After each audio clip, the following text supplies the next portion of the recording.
कौन सा चैप्टर पढ़ेंगे अपन? भगीरथ। ठीक है। सूर्यवंश राजा सगर आसीत। सूर्यवंश के जो राजा थे वो कौन थे? सगर थे। सहा एकदा अश्वमेघायाम यज्ञ कृतवान, मतलब उन्होंने क्या किया? अश्वमेघ यज्ञ किया। अश्वमेघ यज्ञ मतलब होता है घोड़े की उसमें पूजन की जानी थी, मतलब एक स्पेशल घोड़ा मंगाया जाता है जो कि सभी गुणों में निपुण होता है, उसको यज्ञ में शामिल किया जाता है। तो याज्ञसंते याज्ञसस्व यत्र तत्र संचारा कृतवान, तो क्या होता है कि जो वो घोड़ा लाया गया था वह क्या हो गया? उसके अंत में, यज्ञ के अंत में यहाँ वहाँ चला गया। अश्वमेघ कृत्वा सगरा स्वयं इंद्रः भविष्यति इति देवयस्त्र अश्यूया आसीत। अश्वमेघ यज्ञ करके सगर जो है क्या हो जाएगा? इंद्र की उपाधि ले लेगा, वह इंद्र देवता की पदवी ले लेगा। इससे उनको किसको चिंता हुई? इंद्रदेव को। देवेंद्र मतलब होता है इंद्रदेव। इंद्रदेव चिंतित हो गए कि अगर इसका यज्ञ संपन्न हो गया तो ये मेरी उपाधि ले लेगा। तस्मात् सह याज्ञस्य विघ्नं कर्तुं मार्गम चिंतितवान, फिर उन्होंने क्या किया कि यज्ञ में विघ्न डालने की विचार उन्होंने बनाया। तत् अश्वम गृहीत्वा पाताललोके कपिल मुनि पुरतः स्थापितवान, उसने क्या किया कि उस यज्ञ के घोड़े को कहाँ ले गया? पाताल लोक में, जहाँ पर मुनि क्या कर रहे थे? तपस्या कर रहे थे। मतलब पहले पाताल लोक में पानी नहीं होता था, वहाँ पे पूरा सूखा डाला रहता था, वहाँ वो क्या कर रहे थे? तपस्या कर रहे थे। तदा मुनि तप कुर्बन ध्याने आशीत, मुनि कैसे थे? ध्यान में मग्न थे, उन्हें नहीं पता क्या हो गया।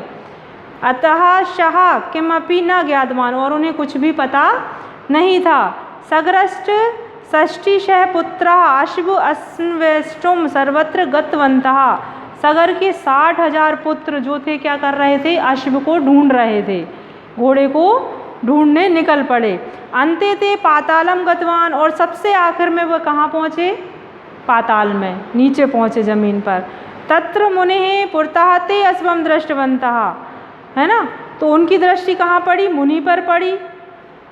मुनि एक चोर इति चिंतितवा ते ताम निंदितवान, उन्होंने क्या कह दिया कि मुनि ही चोर है, मुनि ही चोर है, ऐसा करके उनकी निंदा करने लगे। कुपित मुनि तान सगर पुत्रान क्रोधागिनः दग्धवान, तो क्या हुआ? कुपित मुनि, कपिल मुनि को बहुत तेज क्रोध आ गया। उन्होंने क्रोध से जब आंखें खोली उनने, तो जो सगर के पुत्र थे 60,000, सबके सब राख बन गए, मतलब भस्म हो गए, वहीं जल गए, उनकी क्रोध की अग्नि से वहीं पर जल गए। ते भस्म रूपेण तत्र पाताल लोके स्थितवान, अब जो राख का ढेर होता है वह एक एक जगह ऐसे ऐसे लाइन से रखा गया, और वहाँ पत्थर के रूप में वह क्या हो गए? स्थापित हो गए हमेशा के लिए। पूर्वजानां मुक्ति वंशस्य प्रत्ने एव सभ्यास्ते इति शास्त्रतम, लिखा है शास्त्रों में कि पूर्वजों की मुक्ति कौन करता है? वंश का ही कोई व्यक्ति करता है, वंश का ही कोई पुत्र करता है। सगरस्य वंशे भगीरथस्य जन्म आभवत, फिर सगर के वंश में किसका जन्म हुआ? भगीरथ का। सह स्वपूर्वजान स्वर्गम नेतुम निश्चितवान, उसने निश्चय किया कि मैं अपने पूर्वजों को कहाँ ले जाऊँगा? स्वर्ग ले जाऊँगा, जो कि कहाँ स्थित हैं? पाताल में स्थित हैं। यदः गंगाय जलम भस्मम इस प्रक्षति तदा सह सगरपुत्राणः पापस्य नाश अपि भविष्यति इति भगीरथ निश्चय। क्या होता है? यदि गंगा का जल उनको छू जाए, किनको? जो कि वो पत्थर के रूप में स्थापित हैं, तो क्या होगा? उनका पाप का नाश हो जाएगा और उनको मुक्ति मिल जाएगी। तस्मिन् काले भूलोके गंगा न आसीत्, तस्मिन् काले मतलब उस समय गंगा धरती पर नहीं थी, वह कहाँ थी? आकाश में। आकाश मार्गे तस्य प्रवाहम सोढ़ी भूमि शक्ता न आसीत, और आकाश के रास्ते में इतनी ताकत नहीं थी कि वह गंगा को कहाँ उतार दे? जमीन पर डायरेक्ट उतार दे, इतनी ताकत उसमें नहीं थी, क्योंकि गंगा जो थी बहुत ही विशाल और बहुत ज़्यादा पावरफुल थी। ताम प्रथमतः गृहीतुम परमेश्वरा एव शक्ता आसीत, उसको उतारने के लिए तो सिर्फ शंकर जी ही थे जो कि वह जो काम कर सकते थे। तस्माद ईश्वर ध्यात्वा भगीरथ तपा कृतवान, फिर उसने क्या किया कि शंकर जी को प्रसन्न करने के लिए क्या किया? तप किया। सहस्र वर्षांतरे एव ईश्वरः आकाशगंगा स्वजटासु गृहीतम अंगीकारम दत्तवान। मतलब कई वर्षों की तपस्या के बाद ईश्वर तैयार हो गए कि वह अपनी उस गंगा को पहले कहाँ उतार लेंगे, अपनी जटाओं में उतार लेंगे। ऐसा उन्होंने उसको आदेश दे दिया कि तुम्हारी तपस्या से हम प्रसन्न हो गए, हम गंगा को क्या करेंगे, अपनी जटाओं में उतार लेंगे। एव सा नदी ईश्वर जटासु प्रथमा पतितवती। नदी कहाँ उतरेगी, ईश्वर की जटाओं में। आकाश गंगा तदा गर्भिता आशीत। मतलब गंगा नदी जो थी वह सोच रही थी कि ये ईश्वर देखती हूँ मुझे कैसे अपनी जटाओं में छुपा पाता है, मतलब मेरा इतना विशाल रूप अपनी छोटी सी जटाओं में कैसे छुपा लेगा। तो वह घमंड से चूर हो गई। कौन, गंगा, है ना। कथम ऐसा ईश्वर माँ धारियतु शक्तः। अब यह बात वह समझ गए, कौन, शिव जी। इति चिंत्यवती सहा नघा। ऐसा सोच रही थी तो इनकी सोच को कौन समझ गए, ईश्वर। नघा गर्भ ज्ञातवा शिव ताम जटासु एव निश्चितवान अथा नघा एकम जल बिंदु अपि वही भूमि न पतितः। उसके गर्भ को समझने के बाद उन्होंने जटाओं में ऐसा छुपाया उनको कि उसकी एक बूंद भी जमीन पर नहीं गिरी। मतलब उसके घमंड को दूर करने के लिए उन्होंने उसको अपनी जटाओं में छुपा लिया। अब वो तो छुपा लिया, उसका घमंड समझ गए वो, लेकिन भगीरथ दुखी आवत।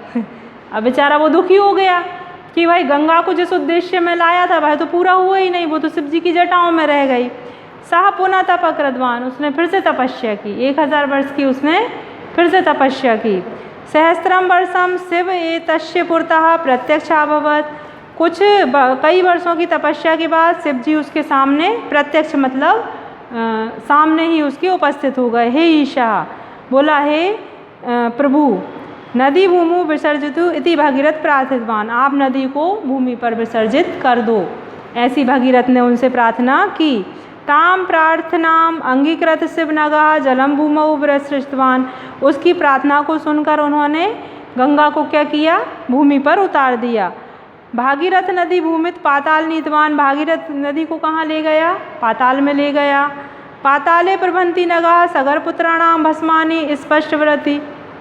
जब वह पाताल में बही तेजी से तो सगर के जो पुत्र ढेर बने रखे थे वहाँ पे, उनको छूती हुई वहाँ से निकल गई।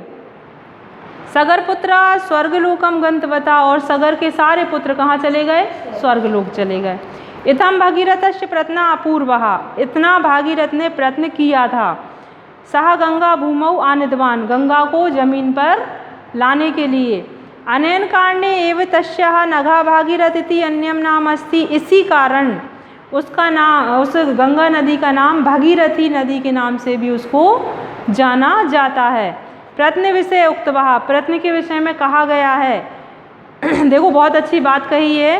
प्रारंभते न खलु विघ्ने भयन नीचः।